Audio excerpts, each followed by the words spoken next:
अस्सलाम वालेकुम नाज़रीन, डॉक्टर दानिश रियल फोकस के साथ हाजिर है। बात यहाँ से शुरू करूँगा जो इस वक्त बहुत ज़्यादा हॉट है कि बिलावल भुट्टो वहाँ गए गोवा और शंघाई कारकुन की एक तंजीमी कारकुन की एक मीटिंग थी। ये बहुत बड़ी ऑर्गेनाइजेशन है। इसके सेमिनार, इसके जो समिट है वो बहुत ही इम्पोर्टेंट होता है और इस पाकिस्तान और इंडिया के लिए भी ये बहुत अहम कॉन्फ्रेंस होती है। चुनांचे जब बिलावल साहब गए तो उसी पे क्रिटिक्स था, पीटीआई का बहुत ज़्यादा क्रिटिक्स था। मैं बहुत डिटेल में प्रोग्राम कर चुका हूँ, लेकिन बस मैं सिर्फ ये बताना चाह रहा हूँ कि मैं देख रहा हूँ कि बिलावल के दो टोक स्टेटमेंट और मोदी को और भारत के जो आपके इंतहा पसंदों को वाज़े तौर पर पैगाम कि कश्मीर हमारा अटूट अंग है और कश्मीर पे हम कोई कॉम्प्रोमाइज़ नहीं करेंगे और कश्मीर का फ़ैसला यूएन चार्टर के मुताबिक होगा, इसके अलावा कोई और बात नहीं। और भारत ये तो उन्होंने पाकिस्तान की नुमाइंदगी की और पाकिस्तान के पॉइंट ऑफ व्यू और उसके कौम के पॉइंट ऑफ व्यू को इस्टेब्लिश किया। और वो पॉइंट ऑफ व्यू जो कि इमरान खान की दौरे हुकूमत में ख़त्म हो चुका था, यानी मकबूजा कश्मीर जो आप क्लेम करते हैं कि वो हमारा हिस्सा है और यह हमारा हिस्सा रहेगा, ये उस वक्त, उससे पहले तो वो भी एक डिस्प्यूटेड बात करते थे। लेकिन 5 अगस्त का वो वाक़या जिसमें इमरान खान के दौर में मोदी ने एक कानून पास किया और इसमें इमरान खान, ट्रंप और मोदी तीनों की एग्रीमेंट था कि जी ट्रंप का हुक्म था, मोदी कश्मीर पे कब्ज़ा कर रहे थे आइन और कानून के तहत और इमरान खान को कहा गया था कि आप एक नॉर्मल सा प्रोटेस्ट कीजिएगा। जो उन्होंने कहा था कि जुम्मे के दिन हम बाहर निकल के प्रोटेस्ट करेंगे कि जी कश्मीर हमारा है, कश्मीर हमारा है, कश्मीर हमारा है। और वो उन्होंने एक दिन किया, मेरा ख्याल है उसके बाद नहीं किया, क्योंकि ये प्री प्लान था। तो वो पूरा का पूरा सर्कल को बिलावल ने कल बदल दिया। अब उस सिलसिले में जो सबसे ज़्यादा आग लगी है वो हिंदू इंतहा पसंद आरएसएस को। आप ये देखें ज़रा यार, तकलीफ़ की बात नहीं है। बिलावल को गाली दी जा रही है, वो तो दे रहे हैं, वो तो बिलावल की तस्वीर जला रहे हैं, पाकिस्तान का झंडा जला रहे हैं, पाकिस्तान को जला रहे हैं। इसका मतलब उन्हें तकलीफ़ हुई है ना बिलावल के स्टेटमेंट से।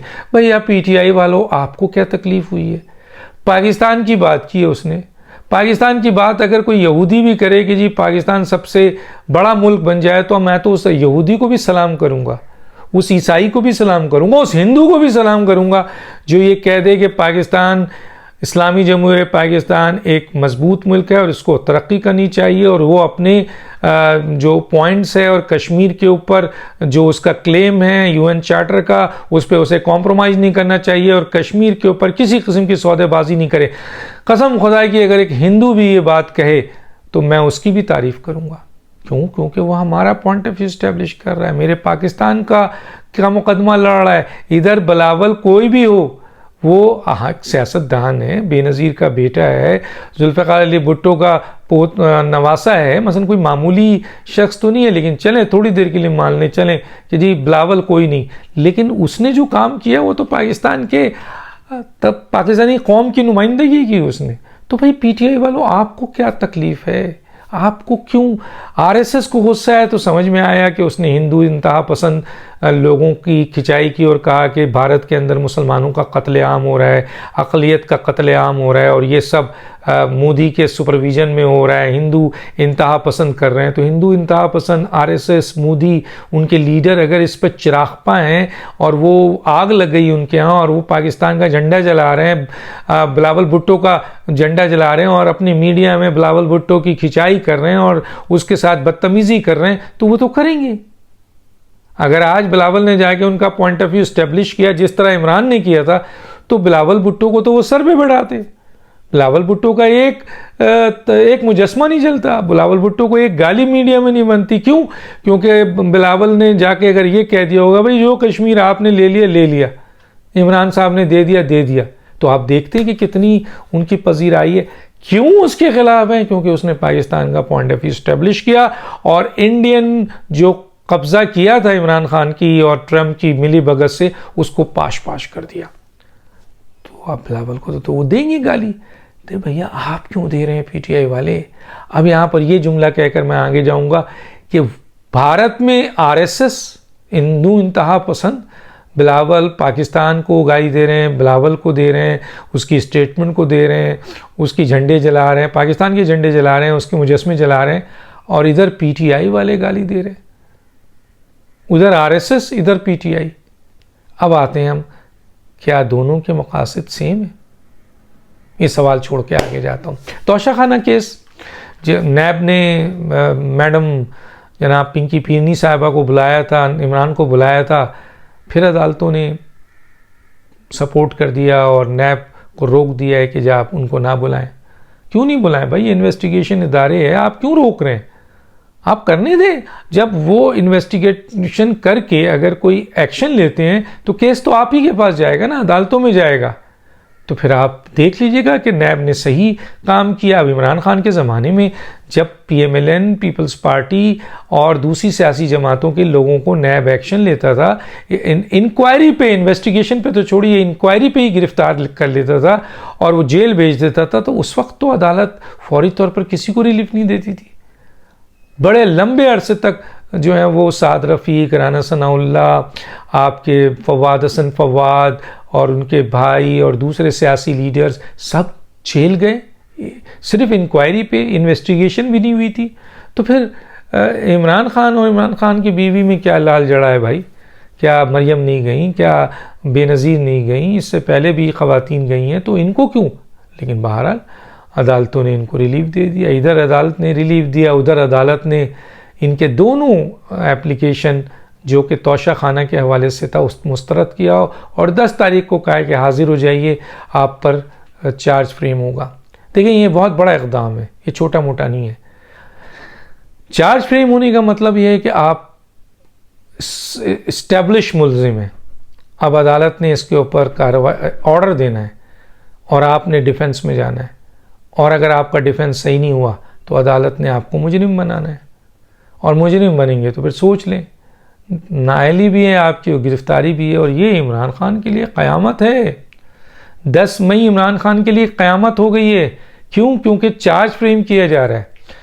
इमरान खान के केसेस के ऊपर कई जगह चार्ज फ्रेम है। इलेक्शन कमीशन भी तैयार है, आपका तोशाखाना का बुला लिया गया है, इद्दत वाले केस में भी आप देख सकते हैं कि वहाँ पे तैयारी हो गई है, आपका फॉरेन फंडिंग के हवाले से भी सिलसिला आ गया है।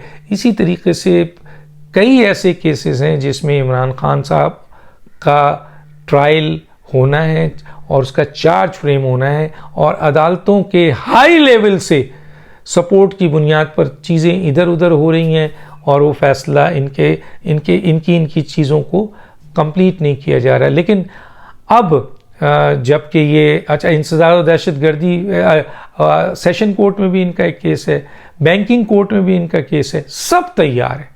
मैं आपको बता दूं ये सारे केसेस ऐसे हैं जिसमें इमरान खान पर चार्ज फ्रेम होना है। इतना क्रिस्टल क्लियर है। सिर्फ और सिर्फ वजह है कि अदालतें यूं घुमा रही हैं, डिले कर रही हैं, ला रही हैं, यूं कर रही हैं। क्यों? क्योंकि ऊपर की सुपरविजन है। अब ऊपर की सुपरविजन देख रहे हैं ये लोग कि कमज़ोर पड़ती जा रही है, और मेरा ख्याल है 1 हफ्ते के अंदर अंदर ये बहुत बड़ी उम्मीद है जो मेरे पास नॉलेज है कि अगर इन जजेस ने अपने आप को पीछे नहीं हटाया और इन्होंने कोई गलत इक़दाम किया तो ये फारिग हो जाएंगे। तैयारी पूरी है, पार्लियामेंट की भी, हुकूमत की भी। ये फारिग हुए और जज जो है एक्टिंग बन गए जनाब काजी फाइज ईसा, तो फिर ये जो जितनी पंचायत थी और ये जो दामाद खुशदामन कोर्ट और ये जो आपके दामाद कोर्ट और फलां कोर्ट, ये सब पानी हो जाएंगे, याद रखिएगा। और फिर इतनी तेज़ी से इमरान खान के केसेस सारे आएंगे, और सारे केसेस, इनके अक्सर केसेस क्रिस्टल क्लियर है। ये जो कहते हैं ना हम पर केसेस बन गए, अभी तो ये वाला केस भी बन गया आर्टिकल 6 बलूचिस्तान हाई कोर्ट में, और इसके ऊपर कार्रवाई होनी है। और ये क्रिस्टल क्लियर केस इस लिहाज से है कि 5 जजेस ने इनको आइन शिकन कहा था, और एक जज ने तो कहा था कि आर्टिकल 6 के लिहाज से इन पर कार्रवाई करे पार्लियामेंट। और यही केस लेकर आपके अमानुल्लाह कनरानी साहब, तो ये केस भी सामने आ गया। और एक और केस है कि इन्होंने इकरार कर लिया है कि जनाब जस्टिस काजी फाइज ईसा के ऊपर जो रेफरेंस भेजा था वो मेरिट पे नहीं था बल्कि ऊपर के दबाव से, यानी जनरल फैज़ के ऊपर से इन पर दबाव था। तो इसका मतलब है इन्होंने दबाव के ऊपर मेलाफाइड इंटेंशन से ये केस बनाया था। तो ये तो उन्होंने खुद अपने आप को गिल्टी करार दे दिया है। तो इसको लेकर कोई कोर्ट में जाता है तो फिर क्या होगा? तो ये जो इमरान खान कहते हैं कि जी मेरे ऊपर बहुत सारे केसेस बन गए, इसलिए कि आपके ऊपर बहुत सारे केसेस बनने थे और वो बने। वो तो हुकूमत बड़ी बुज़दिल है जिसने अभी तक केस जो है वो रोका हुआ है। हालांकि बहुत सारे केसेस फॉरेन फंडिंग के हवाले से इलेक्शन कमीशन में, इस्लामाबाद हाई कोर्ट में, लाहौर हाई कोर्ट में, सेशन कोर्ट में, इंसदाद व दहशतगर्दी की अदालत में, बैंकिंग कोर्ट में, सब में आपका केस क्रिस्टल क्लियर मौजूद है जो किसी भी वक्त इस दबाव के असरात से बाहर होगा।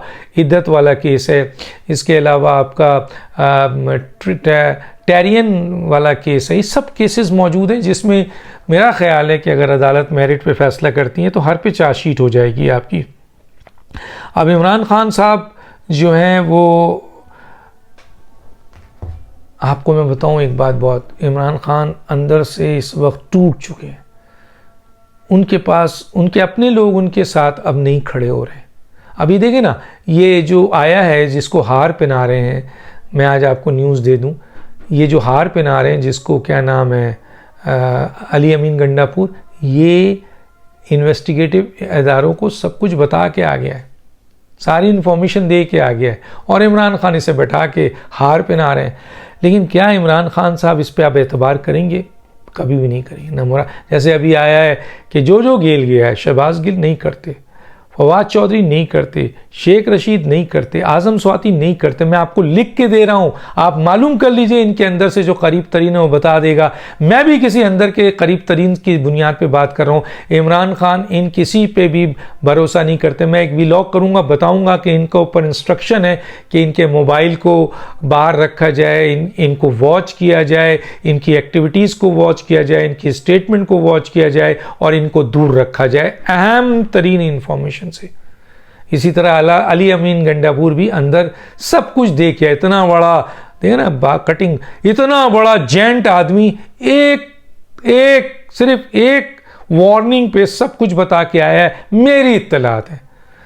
अभी तो हार पहन रहा है, अभी तो पता चलेगा जब बाहर अंदर से चीज़ें आएंगी कि अली अमीन गंडापुर ने क्या क्या चीज़ें जो हैं वहाँ पर सब इकरार कर लिया, सब लिख के दे दिया, तभी तो बाहर आए, वरना कैसे बाहर आते, ये मैं बता रहा हूँ आपको।